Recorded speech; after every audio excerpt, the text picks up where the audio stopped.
Hi guys!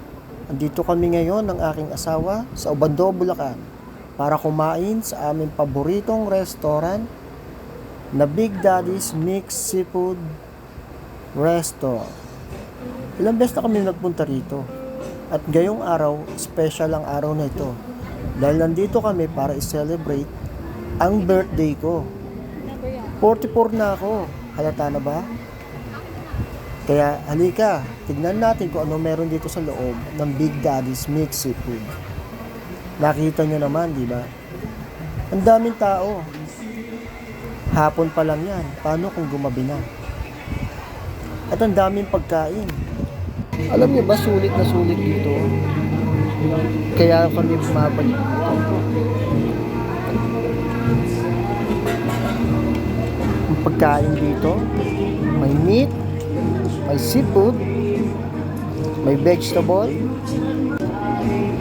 at higit sa lahat, may scallops.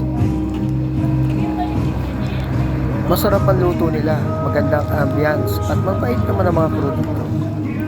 Kaya, ako sa inyo, kumain din kayo rito na ma-experience nyo rin kung ano ang mga experience namin dito. Kita nyo naman, di ba? Tempura pa lang. Anli na. Diba? So guys, kain na muna ako ha. Mamaya magkukwentuhan ulit tayo. Ciao!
Ang Big Daddy's Mixed Seafood Restaurant ay matatagpuan dito sa Obando, Bulacan. Imagine, galing kami ng Nabotas, dadayo pa kami ng Obando, Bulacan para lang kumain. Ganyang kasarap ang pagkain dito. Hindi lang masarap. At fair ang price. For the unlimited sanduchan and unlimited everything. Hindi ko na isa-isay ng lahat. Tignan nyo na lang kung ano yung mga kinain namin. At gusto ko yung vibe dito. Good music.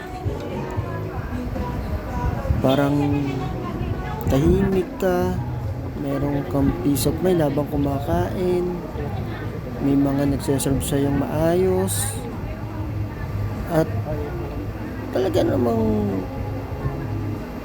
magugustuhan mo yung mga kinakain mo. Diba?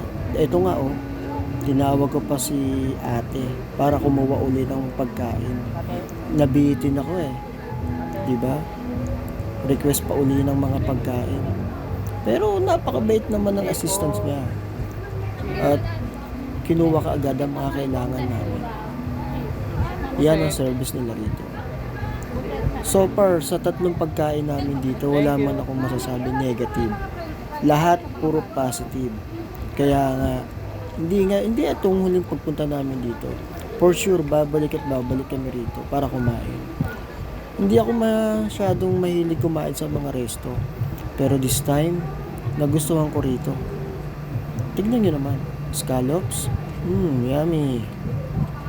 Diba? Sa harap mo pa lulutuin yan. Baked scallop. At only cheese. Pero maganda ron eh. Hindi nila tinitipid ang binibigay sa'yo. Ayan ang hipon. Fresh yan. Nalaman ko na sila pala ay dating nagde-deliver ng mga seafood sa mga restaurant. Pero since nagkaroon ng pandemic, at hindi na nagkaroon ng pandemic, at naisip nila, bakit magdi-deliver lang? Bakit di nila sila magtayo na restaurant? At ito nga ginawa nila, which is right move. Dahil napatunayan naman nila na may credibility talaga sila sa mga resto. Yan si wifey ko. At ayan ang mga pagkain namin. Diba? Sarap. Freshly cooked. Si wife ang nagluluto yan. So, ayan lang. Oh, diba? Dami oh. Salamat sa mga nanonood sa akin ngayon. At kung ako sa inyo, kain na kayo. At siguradong hindi kayo lugi sa pagpunta rito kahit saan pa kayo manggaling. So enjoy your meal kapag kayo napasyal dito. So salamat. Bye. Johnny Man, please follow me on my FB page. Thank you.